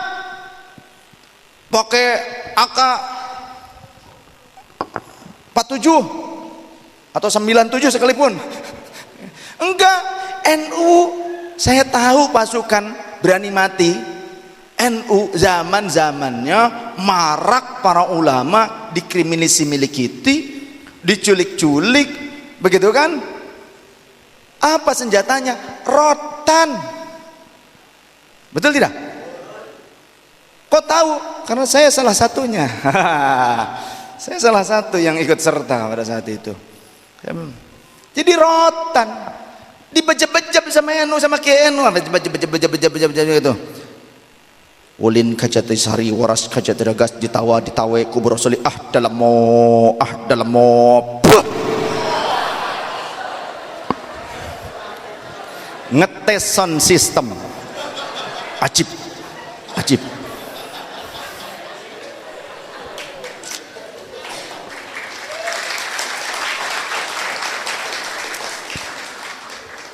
ngetes sound system dong. Tadi saya lihat Masya Allah, pas saya mau ngasih duit ketinggalan, kasihan. Mohon maaf ya tukang sound ya, mas ya, aduh tim sound ini kasihan nih. Pas mau saya set, ya permen adanya begitu.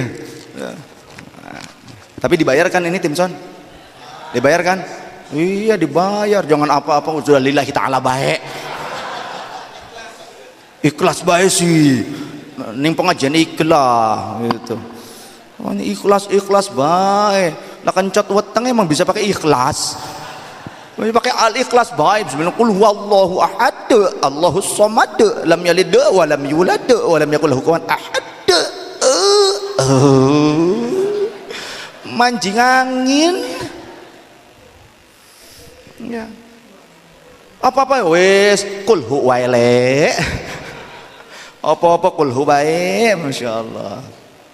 Menjadi NU akan banyak tantangannya, tapi insya Allah jika kita tetap teguh dalam manhajnya Mbah Hasyim Asy'ari, dalam manhajnya para ulama-ulama Nahdlatul Ulama yang memiliki sanad ilmu dan keberkahan dari doa dan wiridan yang muttasil dari Rasul sallallahu alaihi wasallam, di antaranya NU punya jam'iyah para ulama ahlut thariqah al-mu'tabarah, maka yakinlah, jangankan mereka yang memfitnah dan memusuhi NU, kiamat saja enggan datang. Maka siapa berani untuk memfitnah, menyakiti para ulama-ulama NU dan jam'iyah NU, siap-siap ketulah mabok karo omongannya dewek. NU punya doa, bahkan saya tambahi, ini boleh dijazahkan sekaligus. Bismillahirrahmanirrahim. Ya Jabbar ya Qahhar, ya Dzal Batsh Syadid, khudh haqqana wa haqqal muslimin mimman zalamana wal muslimin wa ta'adda alaina wa ala nahdlatil ulama wa ala jam'iyyatina wa masyayikhina wa ala al muslimin. Ajaztukum, ucapkan qabiltu. Ajaztukum, amalkan terus selain sholawat ashghili. Allahumma salli ala sayyidina Muhammad ashghili zalimin bil zalimin. Allahumma salli ala sayyidina Muhammad wa ashghili zalimin bil zalimin wa akhrijna min bainihim salimin wa ala alihi wa sahbihi ajma'in. Amalkan NU punya istighosah, NU punya hizib, Hizib Nasar, Hizib Jailani, Rabbi inni maghlubun fantasir wajbur qalbiyan munkasir wajma' syamliyan mundathir innaka antar rahmanul muqtadir ikfini ya kafi wa anal abdul muftaqir wa kafa billahi waliya wa kafa billahi nasira inna syirka la zulmun azim wa ma Allah yuridu zulmal iman faqud adabir qaumil ladzina zalamu alhamdulillah rabbil alamin. Ada Hizib Ja'far Shadiq, Syekh Ja'far Shadiq, Rabbin najjini minal qaumil zalimin wa ma ramaita idh ramaita walakinnallaha rama wa liyubliyal mu'minina minhu bala'an hasana summa mukmun ummiyun fahum la yafqahun summa mukmun ummiyun yafqahum la yabsirun summa mukmun ummiyun fahum la yatakalamun summa mukmun ummiyun fahum la yatadhakkarun. Ya Allah ya Rabbi berkata Syekh Ja'far Shadiq berkata la ilaha illallah Muhammadur Rasulullah sallallahu alaihi wasallam kulion badan kulo dipun isi karma kasan dan pagar goib. Wah mantep. Dulu pakai hizib ini kakek saya waktu dikejar-kejar sama DITII itu terbang, baca ini terbang di Purwakarta. Kemudian guru saya pakai hizib itu batu jadi bom. Jadi NU nggak usah ngerakit bom, nggak usah, udah ketinggalan zaman. Dari zaman dulu NU mah sudah bikin bluk bluk bluk bluk tanpa pakai mesiu, tanpa pakai pemicu, pakai apa? Pakai wirid. Maka di NU jangan nunggu kita perang dulu baru datang ke kiai, Pak Kiai saya ijazah minta hijab nih. Karena di NU diajarkan istiqomah begitu. Terus dari sekarang baca hizibnya lain sekarang, ntar juga kalau orang yang memfitnah NU, orang yang menyakiti para ulama NU ketulah dewe. Saya tahu sendiri karena apa? Saya sering ngobati orang-orang yang stres karena memfitnah Kiai NU. Datang dari Lampung, itu pengikut setia TV Rujak, Piranha, bermasalah. Iya, datang ke majelis langsung gini, udahlah pengapunten kalau bahasa kita begitu. Ampun, pokoknya Kiai NU tuh top dah, gak ada duanya, kata begitu. Kata saya ini baru ketemu kok begini, ini kenapa? Mbak, emang kenapa? Dibawa sama keluarganya. Emang kenapa? Aduh, saya gak tahu, saya bingung, saya sakit, katanya begitu. Ulang, tar berdiri, tar duduk lagi. Hormatlah, kata begitu. Ada hormatnya. Hormat. Sudah duduk, kata saya. Kita lagi duduk nah. Hormatlah, ke NU memang pancen oye. Kenapa emang? Ya, saya disuruh saya menjelek-jelekan ke NU sama siapa? Sama Ustadz di TV itu, TV apa? TV Rujak itu. Karena di sana wilayah Sumatera itu tidak mudah untuk menangkap signal televisi dengan antena biasa, jadi harus parabola, dan parabola itu banyak channel TV Wahabi. Bahkan banyak sekarang orang-orang Wahabi silahkan pasang TV parabola gratis instalasi, ternyata diinstal oleh mereka TV mereka, kemudian ditutup channel TV kita. Maka NU harus maju, NU harus kaya, NU harus menguasai berbagai bidang, NU harus maju menguasai berbagai lini. Untuk masalah pemberitaan, untuk media NU harus terdepan, untuk ekonomi NU harus terdepan, untuk masalah politik NU harus terdepan, untuk pemerintahan NU juga harus terdepan. Silahkan NU kader-kader terbaiknya maju untuk berkarya. Jangan sampai negara kita, mau gak negara kita jadi negara Wahabi? Tahu gak kalau di Arab itu jangankan maulidan, tabligh akbar gak boleh. Di Arab Saudi nggak kayak di kita sekarang ini. Sampai jam berapa? Wah, jam 12 lebih. Ini kena progresif ini. Kena progresif. 2.000 real. Lah iya. Di sana itu nggak bebas tabligh akbar kayak begini. Nggak bisa di luar bikin panggung tabligh akbar sound system, apalagi ngehujat pemerintah, langsung tewak. Imam-imam Masjidil Haram dan beberapa masjid di Arab Saudi hanya mengkritik, tidak secara langsung, mengkritik tentang satu kebijakan pemerintah saja, ditangkap dan dipenjara tanpa ada pengadilan. Syekh At-Talibi beberapa bulan yang lalu ditangkap dia, Imam Masjidil Haram, karena pada saat khutbah Jum'ah dia mengkritiki begini, sungguh saat ini di negeri kita telah terdapat kezaliman yang sangat nyata, di mana dibangun tempat-tempat hiburan di Riyadh kan, di Riyadh banyak itu, di ibu kotanya, di Najd, tempat-tempat hiburan yang bercampur baur antara laki-laki dan perempuan, dibuat stadion untuk konser, nonton bola, itu sudah boleh ya, ada dibuat oleh pemerintah. Nah ini seolah-olah mengkritisi kebijakan pemerintah, bukan menghina dina pemerintah, bukan, mengkritisi kebijakan pemerintah Arab Saudi. Langsung sorenya ditangkap, dijebloskan penjara, divonis tanpa ada batasan tahun. Pokoknya mancing saja melebet monggo gitu. Tuh di sana. Kalau di Indonesia tablik akbar, Maulidir Rasul, isinya caci maki. Bebas nggak? Bebas nggak? Bebas. Di Indonesia sebegitu bebasnya masih ada istilah kriminalisasi ulama. Mungkin bukan kriminalisasi ulama, mungkin saja ada sebagian orang yang menganggap dirinya ulama tapi perbuatannya kriminal. Bener nggak? Bener nggak? Mungkin wallahu a'lam.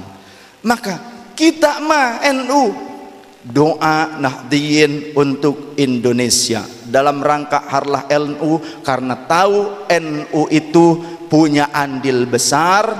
NU memiliki, kalau di perusahaan itu punya apa? Saham. Memiliki saham di negeri kita. Sahamnya tadi jiwa-jiwa ulama yang gugur di medan tempur, termasuk bapaknya nenek saya 23 hari jalan kaki dari Jawa Barat ke Jawa Timur zaman arek-arek Surabaya. Di sana bukan berarti di pinggir pantai begini pakai kacamata ngudud, enggak, 23 hari jalan kaki dari Jawa Barat ke Jawa Timur, di sana perang ya. Nah tapi tidak gugur di sana, wafatnya setelah zaman kemerdekaan. Tapi itulah orang-orang NU punya pasukan tempur dulu, Hizbullah. Maka NU senyap tapi mematikan. Itu seperti apa itu? Ya, seperti pasukan khusus Indonesia ya kan? Senyap tapi mematikan. Ada Denjaka, ada Kopassus. Wah, mantap. Termasuk juga ini nih, Mas Fauzan. Berdiri Mas Fauzan.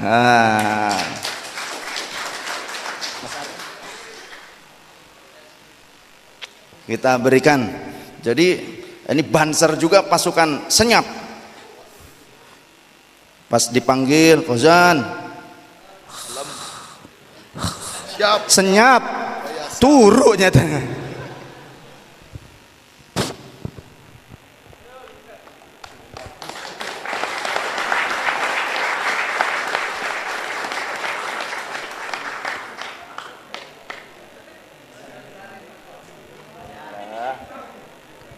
Sah jadi jamaah Ahbabur Rasul Indonesia. Barakallah lakum.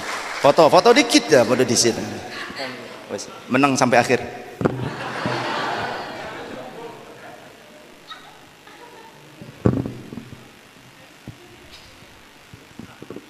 Alhamdulillah, silakan kembali ke alamnya. Ada yang mau nanya nggak? Ada yang mau nanya nggak? Kalau nggak ada mau nanya, saya mau pulang. Alhamdulillah, dari tadi kek terlambat ini.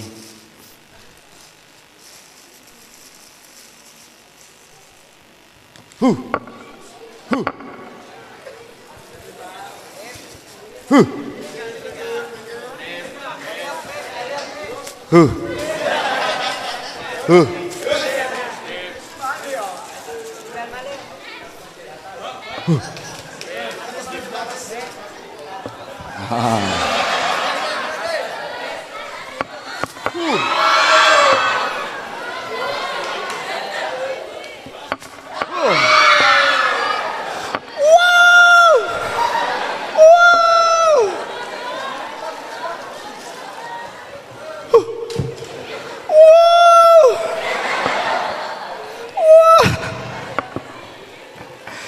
Tempo wiridan aja menang bae. Subhanallah, benar, begitu tuh. Pas wiridan aja beneloh.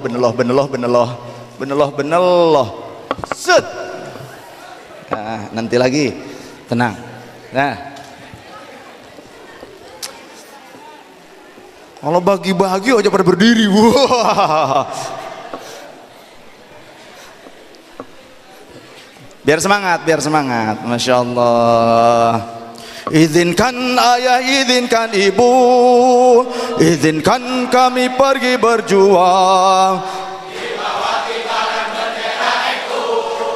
Majulah ayo maju serba-serbu, tidak kembali pulang sebelum kita yang menang. Walau darah menetes di medan perang demi agama, ku rela berkorban. Maju ayo terus maju, singkirkan dia, kikislah habis mereka, musuh agama dan ulama. Wahai barisan Ansor serbaguna, di mana engkau berada, teruskanlah perjuangan demi agama, ku rela berkorban. Sallu ala Nabi Muhammad. Siapa kita? NKRI Pancasila. Sallu ala Nabi Muhammad. Masya Allah. Semangat terus ya. Pokoknya terus kita gondelan dengan para ulama. Insya Allah ulama NU punya kekuatan yang dahsyat. Mereka bergantung pada kekuatan Allah Tabaraka wa Ta'ala. Maksudnya begitu. Kekuatannya adalah keyakinan, di mana diajarkan zikir, yakin selama terus berzikir Allah akan menaungi. Tawassul, yakin karena Allah memiliki pintu-pintu rahmat dan keberkahan. Di antaranya juga Allah menjadikan sebagian makhluknya sebagai wasilah. Jangankan manusia yang soleh sekelas Rasul, air hujan saja yang tadi turun itu sebetulnya jangan kita marahi, jangan kita menjadi marah karena turunnya hujan. Mungkin Allah punya hikmah untuk kita rahasia supaya kita berkumpul di tempat yang lebih barokah lagi. Karena apa? Dalam surah Qaf ayat 9, wa nazzalna minas samaa'i ma'an mubarakan fa'ambatna bihi jannatin wa habbal hasid.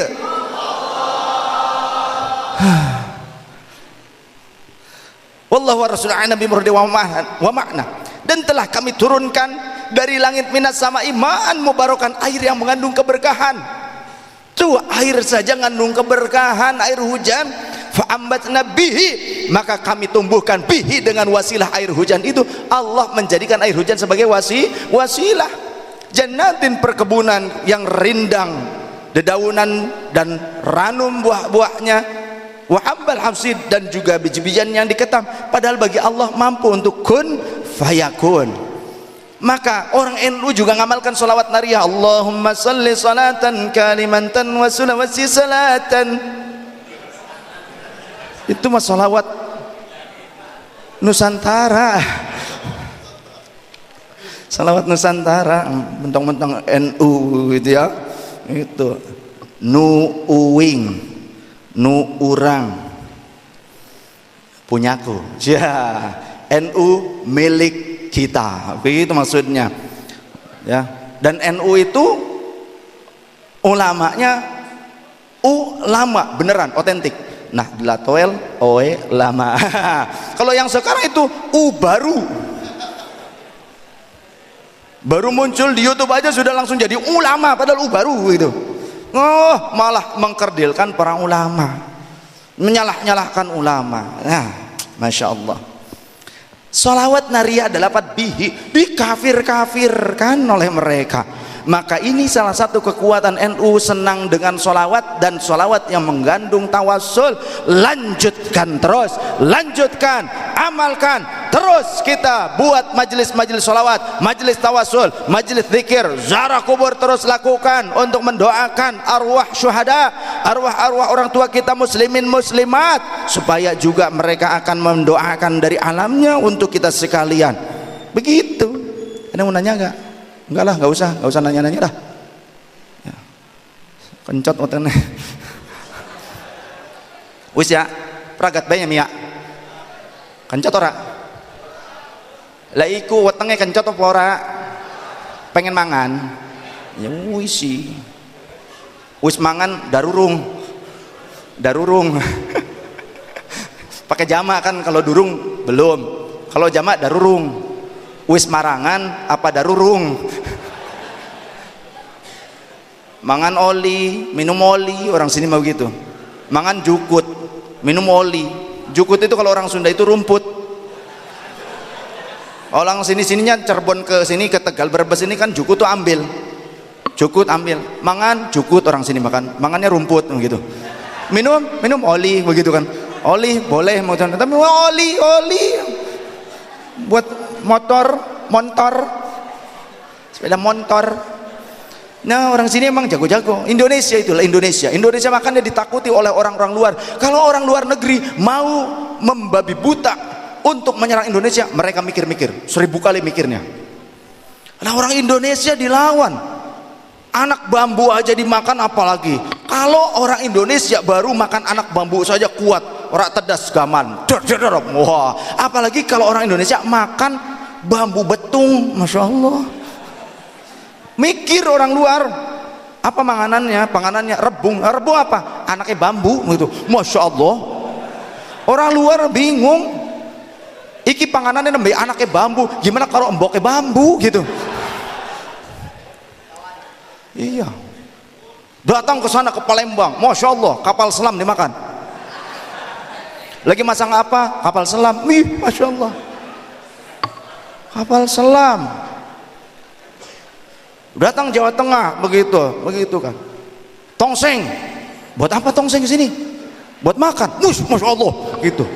Orang luar negeri bingung, orang Indonesia makan tongseng, tong dari seng.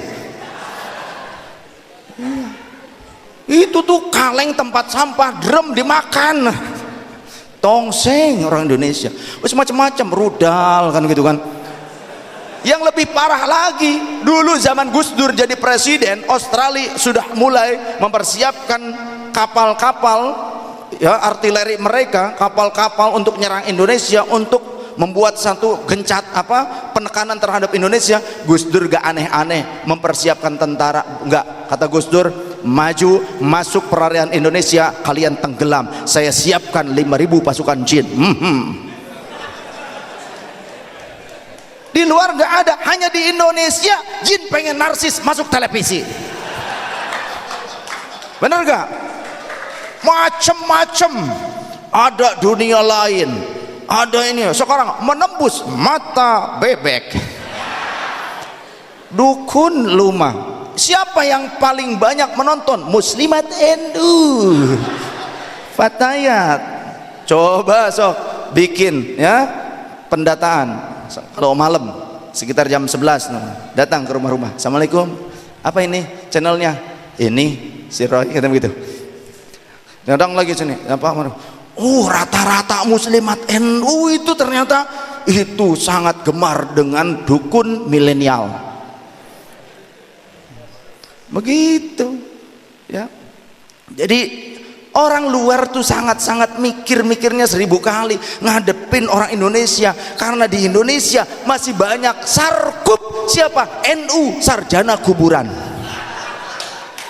Gak takut mati lah Banser ya kan, dalam Diklatsar minimal ada 1,5 jam yang melukin kuburan. Ayo cari kuburan masing-masing, berjauhan, jangan dekat sama teman-temannya. Diklatsar Banser itu salah satu kelulusannya itu melukin kuburan, tidur di kuburan. Itu sampai jamaah saya Pak Indra sampai ngorok itu. Mantep banget begitu. Maka saya pesan kepada istrinya, kalau Pak Indra ini sulit untuk tidur, bawa ke kuburan, dia tidurnya nyenyak. Ya, ini Banser-Banser begitu. Jadi mereka tuh nggak takut dengan kematian. Yang mereka takut itu kalau nggak ada yang mati, nggak ada tahlilan. Bener gak? Bener gak? Banser ini nggak takut kematian, tapi yang Banser takutkan itu nggak ada yang mati, nggak ada tahlilan. Hidup NU. Tiblak berkat, lumayan. Besek pakai kop lah ya, besek ya biasanya kan kalau cilacap, cilangap, bukan cilacap, cilangap Cilangap, Kebumen gitu. Kenapa Cilangap? Karena kalau orang sana gitu, kalau a itu jadi ang begitu. Ya, waktu saya umroh juga. Ngamin. Ngamin. La siratal ladzina an'amta 'alaihim ghairil maghdubi 'alaihim waladdallin. Ngamin. Begitu. Tapi biar kata ngamin Bismillahirrahmanirrahim, orang Indonesia punya keyakinan karena takzim sama ulama. Mereka itu bukan nyalahin ulama, wah ulama salah ngajarinnya. Ulama nggak salah ngajarin, cuma orang-orang awam itu kadang kalau melafalkannya mereka belum bisa fasihah. Tapi keyakinan mereka punya guru yang punya silsilah ilmunya nyambung sampai Rasulullah SAW. Walaupun Bismillahirrahmanirrahim,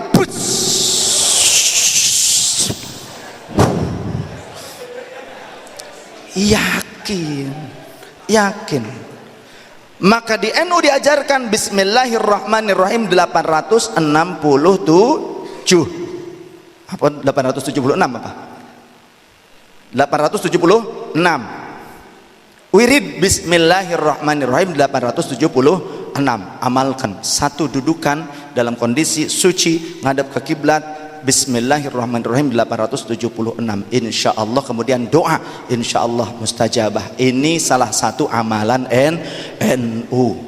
Kata orang, wah bid'ah, mana mungkin Rasul nggak ngajarin tentang Bismillahirrahmanirrahim 876 contoh, atau 786 atau sekian pakai hitungan sekian, wah ada lain sebagainya. Lah Ibnu Taimiyah juga mengajarkan di dalam fatwa Ibnu Taimiyah ada 20 jilid, saya punya kitabnya sengaja supaya menjadi bukti bahwa Ibnu Taimiyah juga buat bid'ah.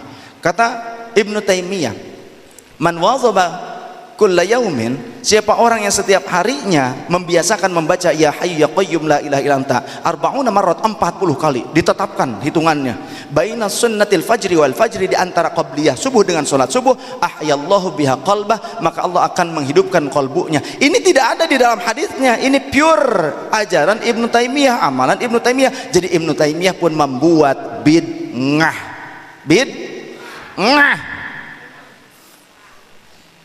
Jadi kalau ada pengikutnya sekarang apa-apa bid'ah, DNU apa-apa bid'ah, tahlilan bid'ah lain sebagainya, ai beungeut sia ge bid'ah eta eueuh zaman Rasulullahna.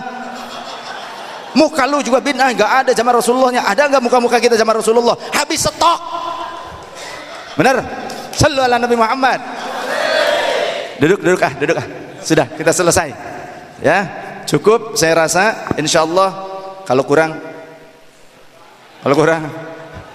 nanti lagi lah, insyaallah nanti kesini lagi, diundang lagi. Amin. Ya minimal berdiri lagi, biarin kita ngerjain tukang kamera. Lagian nggak ada kerjanya, cuma duduk baik begitu, tapi dapat duit. Alhamdulillah. Enggak, ini tukang kamera ikhlas begitu ya. Tapi kalau nggak dikasih juga lah kencot otaknya. Nah, semoga para pejuang muharrik NU ini akan tetap diberikan pertolongan oleh Allah Subhanahu wa taala. Menjadi NU tidak hanya cukup mengaku NU. Menjadi NU harus beramaliyah NU, harus berpikiran NU, harus juga berharokah pergerakannya ala NU, dan juga ghirah, semangat NU. Penjabarannya tunggu, saksikan di live streaming channel Facebook kami, di fanpage Majelis Ahbab Rasul Indonesia. Insyaallah akan saya sampaikan nanti di Kalimantan, di Gedung Dom Sports Center di Kalimantan, di Balikpapan, yang juga acara yang sama, Harlah NU. Insyaallah saya akan jelaskan itu semua. Tetap stay tune di Ahbab Rasul TV, stay tune di Ahbab Rasul Indonesia, stay tune di fanpage Ahbab Rasul Indonesia di Pacebokan. Terima kasih sahabat-sahabat sekalian. Doa ada kan nanti ya Pak Yai ya? Doa langsung tanya jawab? Enggak lah, sudah malam, kasihan. Ini besok kan nandur bawang soalnya. Buat apa nandur bawang? Kumpulaken maning kanggo nganaaken tabligh akbar maning. Setuju? Lah jawabannya 10 cung. Bakal ditakon 7 jawabnya 10. Kalau 10 bakal 10 ke asli sempurna. Wah, setuju mung 7 pitu, tapi bakal dijawab 10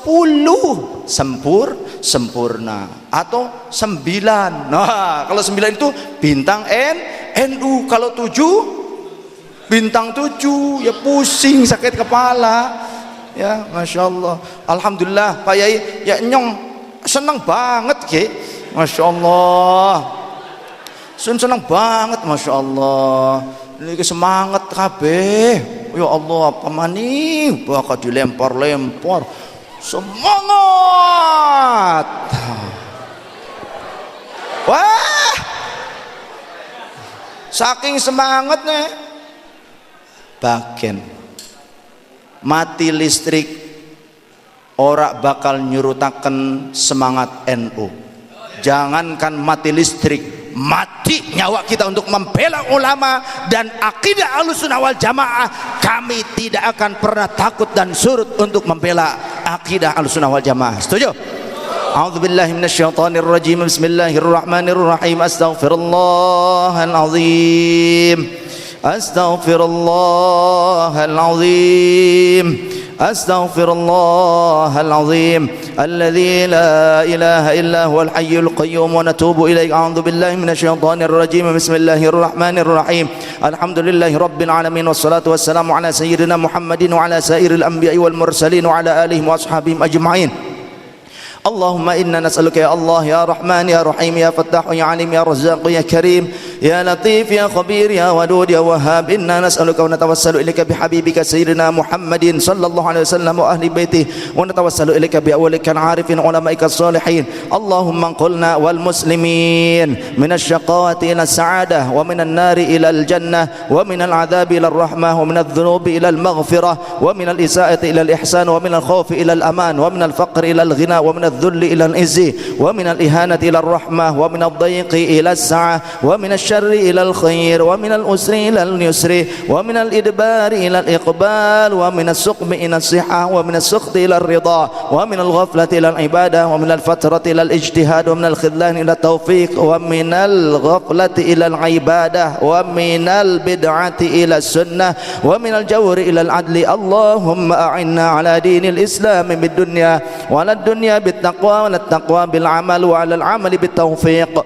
وعلى جميع ذلك بلطفك المفضي إلى رضاك المنهي إلى جنتك المصحوب ذلك بالنظر إلى وجهك الكريم. يا الله يا الله يا الله يا رباه يا رباه يا رباه يا غوثاه يا غوثاه يا غوثاه يا أكرم الأكرمين يا رحمن يا رحيم يا ذا الجلال والإكرام يا ذا المواهب العظام. نستغفر الله العظيم الذي لا إله إلا هو الحي القيوم ونتوب إليه. اللهم إنا نسألك التوفيق لمحبك من الأعمال والصدق والتوكل بك وحسن الظن بك والغنية عمن سواك. إلهنا يا لطيف يا خبير يا ودود يا وهاب. إنا نسألك تأهلا بك واستغراقا فيك ولطفا شاملا من لدنك ورزقا واسعا هنيئا مريئا وسنا طويلا وعملا صالحا في الإيمان واليقين وملازمة في الحق والدين وعزا وشرفا يبقى ويتأبد لا يشوبه تكبر ولا عتو ولا فساد إنك سميع قريب.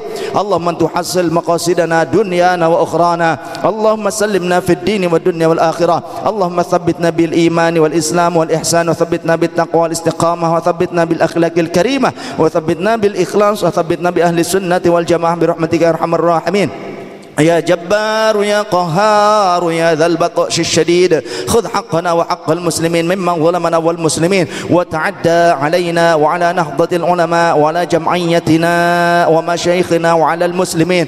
اللهم انصرنا نصرا عزيزا وافتح لنا فتحا مبينا واخذل أعداءنا خلانا كبيرا فدمرناهم تدميرا. اللهم أهلك أعداءنا وأعداء المسلمين وأهلك الذين ظلموا لنهضة العلماء وأهلك الذين مكروا في إندونيسيا وشتت شملهم وفرق جمعهم وقلب تدبيرهم وأبدل أحوالهم وخرب بنيانهم وقصر أعمارهم وزلزل أقدامهم وقرب آجالهم وسقهم بأبدانهم وخذ أخذا عزيزا مقتدرا يا أرحم الراحمين.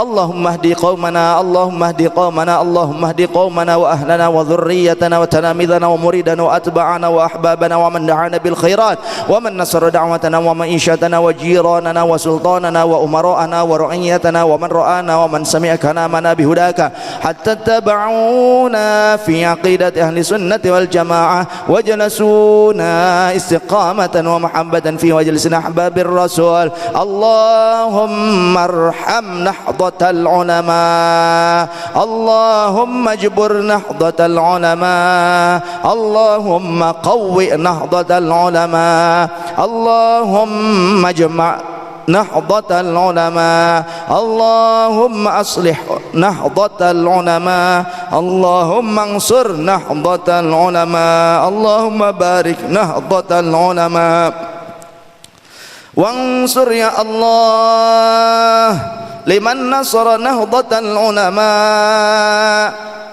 اللهم اغفر لمعلمنا ولمعلماتنا يا الله. اللهم اغفر لنا ولوالدينا ولمشايخنا ولإخواننا ولجميع المؤمنين والمؤمنات والمسلمين والمسلمات الحي منهم والأموات. ربنا آتنا في الدنيا حسنة وفي الآخرة حسنة وقنا عذاب النار. اللهم فقهنا في الدين وعلمنا التأويل. اللهم أرنا الحق حقا وارزقنا اتباعه وارنا الباطل باطلا وارزقنا تجنبه. ربنا ظلمنا أنفسنا وإن لم تغفر لنا وترحمنا لنكونن من الخاسرين. لا إله إلا أنت سبحانك إني كنت من الظالمين. وصلى الله على سيدنا محمد النبي الأمي وعلى آله وصحبه وسلم. سبحان ربك رب العزة عما يصفون وسلام على المرسلين والحمد لله رب العالمين. الفاتحة. أعوذ بالله من الشيطان الرجيم. بسم الله الرحمن الرحيم. الحمد لله.